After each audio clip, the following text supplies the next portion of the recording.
ஒரு ஆள் ஆக்சுவலா இந்த டூர்ல வந்து சுத்தியமா எனக்கு வந்து இந்த நம்ம மக்கள் பண்ண எதுவுமே வந்து என்னால வந்து நான் வந்து இதெல்லாம் மறுத்துக்கிட்டு இருக்கிற ஒரு ஆள் தான். இருந்தாலும் அந்த கடவுள் நம்பிக்கை இல்லாட்டினா கூட இந்த மக்களோட நம்பிக்கையை பார்க்கும்போது எனக்கு ரொம்ப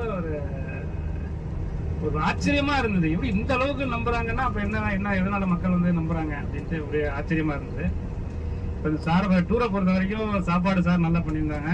நான் வந்து சாரை பத்தில நான் கேட்கவே இல்லை. நம்ம கோவிந்தராஜ் சார் வந்து அங்கே போலான்னாங்க, அவங்க பணத்தை கொடுத்துட்டோம். அதுக்கப்புறம் நான் நேராக வந்து கண்டினியூ நான் எதுவுமே பேச கூட கிடையாது. என்ன ஏதுன்னா கேட்கவே இல்லை. ட்ரெயின் டிக்கெட் மட்டும் நாங்கள் வந்து நான் ரயில்வேல வேலை செய்யறதுனால அவருக்கு ட்ரெயின் டிக்கெட் மட்டும் நான் அப் அண்ட் டவுன் போட்டு நான் தனியாக அதை மட்டும் நான் அரேஞ்ச் பண்ணிட்டேன். சார் தான் எல்லாம் முழுக்க பண்ணது.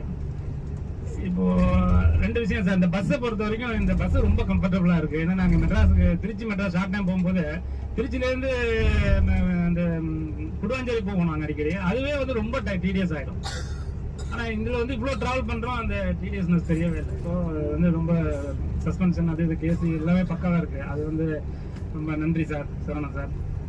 அப்புறம் ஹோட்டல் எனக்கு ஒரு சந்தேகமாக இருந்தது, ஹோட்டல் வந்து எந்த அளவுக்கு அரேஞ்ச் பண்ணுவாங்க அப்படின்ட்டு. ஹோட்டல் பார்க்கும்போது ரொம்ப கம்ஃபர்டபுளாகவே வந்து நல்லா ஸ்டாண்டர்ட்லேயே நல்லா அரேஞ்ச் பண்ணியிருந்தாங்க. அதை பொறுத்த வரைக்கும் அகைன் நன்றி சார், நன்றி. அதான் நம்ம குறைஞ்ச நேரத்தில் நிறைய இடங்களை பார்த்ததுனால நம்மளுக்கு கொஞ்சம் டிடிஎஸ் ஆனதுதான் ஒரு இது. அதான் நம்ம வந்து இதுவும் அதிகப்படுத்த முடியாது. 5-6 நாள் இருந்ததே நம்ம எல்லாருமே வந்து ஃபுல்லாக ட்ரெயின் ஆகிட்டோம். சூப்பராக பண்ணியிருந்தாங்க. ஆனால் பயங்கர கடின உழைப்பு தான். நல்லா ஏதோ சும்மா லைட்டாக ரயில்வே வச்சுருக்கேன்.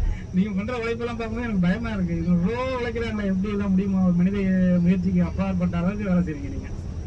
சூப்பராக இருந்தது சார், ரொம்ப நன்றி. சாப்பாடுலாம் அருமையாக இருந்தது. நம்மளுக்கு தான் பயந்துட்டு கொஞ்சமா சாப்பிட வேண்டியிருந்தது.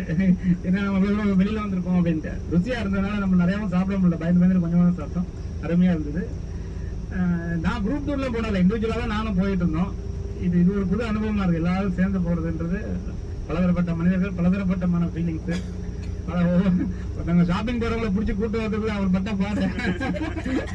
எங்க பார்த்தாலும் அதே வளையல் தான் எல்லா கடையிலும் விற்குது, அதே மணி தான் எல்லா ஊர்லயும் விற்குது. ஆனா திருப்பி அதே போய் வரைக்க பாக்குறேன். எனக்கு ஆச்சரியமா இருந்தது. அதுவே ஒரு ஆச்சரியம் எனக்கு. ஏன்னா ஒரே மணி தான் எல்லா இடத்துலயும் விற்குது, அது அங்க போய் வாங்கிக்கலாமே, எதுக்கு இங்க எப்படி பண்றாங்க அப்படின்ட்டு. ஆனா அது மக்கள் முன்னமே செய்ய திருப்பி புதுசா பாக்குற மாதிரியே அந்த மணியையும் அந்த வளையலையும் பார்த்தாங்க பாருங்க. எனக்கு அதிர்ச்சி ஆயிடுச்சு. எப்படி இது முடியுது? அப்ப வந்து அவரு தலையில கை வச்சுட்டு அதை தூக்கி பாக்குறாரு, என்னமோ பண்ணி பார்த்தாரு. எனவே நான் கொடுத்த டார்ச்சர் 6 நாள் தாங்கிட்டது ரொம்ப நன்றி. ரொம்ப சூப்பரா பண்ணிருந்தீங்க சார். தேங்க்யூ.